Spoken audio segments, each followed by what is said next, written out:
बिस्मिल्लाहिर्रहमानिर्रहीम। अस्सलाम वालेकुम। उम्मीद करता हूँ कि मेरे सब बहन भाई खैरियत से होंगे। अल्लाह ताला हम सब मुसलमानों को अपने हिफ्ज़ व अमान में रखे और अपनी ज़ात के सिवा किसी का मोहताज ना करे। आज हम मोहब्बत के अमल के बारे में बात करेंगे। मोहब्बत के इस अमल में महबूब के दिल पर सीधा असर करेगा।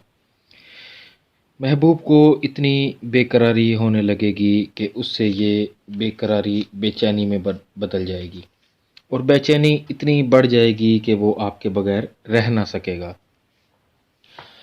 इस तावीज़ की अपनी ही एक खसूसियात है जो मैं लफ्ज़ों में बयान नहीं कर सकता। तावीज़ बनाने की इजाज़त आप सबको दी जाती है। सिर्फ़ हमारे चैनल को सब्सक्राइब करें और वीडियो को लाइक करें। घंटी के बटन को ज़रूर दबा दिया करें ताकि हमारी हर आने वाली वीडियो आपको बर वक्त मिलती रहे। तो तावीज़ शुरू करने से पहले मैं आपको बता दूं कि ये ज़मीन में दफना देने वाला एक तावीज़ है जिसमें महबूब में बेचैनी बढ़ जाएगी। तो सबसे पहले एक सादा कागज़ लें। इस तरह से सादा कागज़ ले लेने के बाद आपने एक लाइन इस तरह से लगा लेनी है, यहाँ पर थोड़ी लाइन और फिर उसके साथ एक और लाइन इस तरह से आपने लगा लेनी है। उसके बाद आपने यहाँ इसके दरमियान में एक छोटा खाना बनाना है इस तरह से। उसके बाद आपने यहाँ पर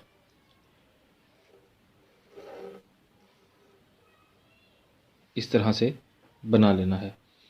सबसे पहले आपने इसके दरमियान वाले खाने में यहाँ पर नून लिख लेना है। उसके बाद आपने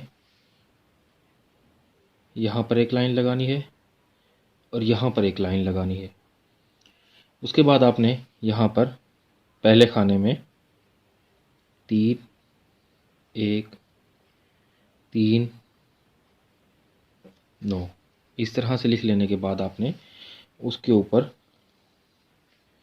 इस तरह से लिखना है। उसके बाद आपने इसके सामने वाले खाने में 5 1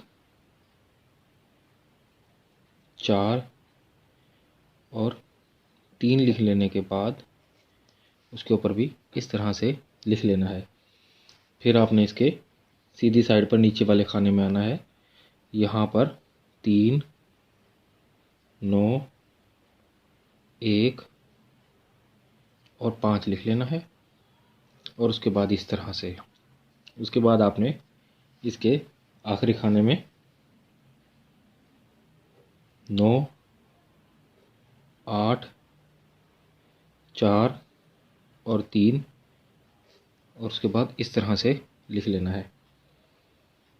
उसके बाद आपने इसके ऊपर वाले हिस्से में जाना है। यहाँ पर आपने महबूब का नाम लिखना है। उसके बाद उसकी वालदा का नाम। मैंने यहाँ पर फ़लाँ बिन फ़लाँ यूज़ किया है।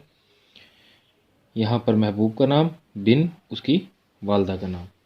फिर उसके बाद आपने नीचे वाले हिस्से में आ जाना है। यहाँ पर आपने अल-हुब अल-शदीद लिख देना है। इस तरह से आपने ये तावीज़ को मुकम्मल करना है। उसके बाद आप इसको किसी भी तरीके से तह कर लें, चाहे इसको ऊपर से नीचे वाली साइड पर तह करें, चाहे इसको साइड से किसी भी साइड पर से इसको तह कर लें। उसके बाद आपने इसको किसी भी जगह, जैसे आपका कोई बागीचा हो या कोई ज़मीन हो, वहाँ पर आपने इसको लेकिन पाक जगह पर इसको दफन कर देना है। आप खुद ये महसूस करेंगे कि किस तरह से महबूब में बेकरारी और बेचैनी बढ़ रही है। अगर हमारे इन तावीज़ात से फ़ायदा हो तो अल्लाह ताला का शुक्र अदा किया करें और हमारे चैनल को सब्सक्राइब किया करें और वीडियो को लाइक किया करें। घंटी के बटन को ज़रूर दबाया करें ताकि हमारी हर आने वाली वीडियो आपको बर वक्त मिलती रहे।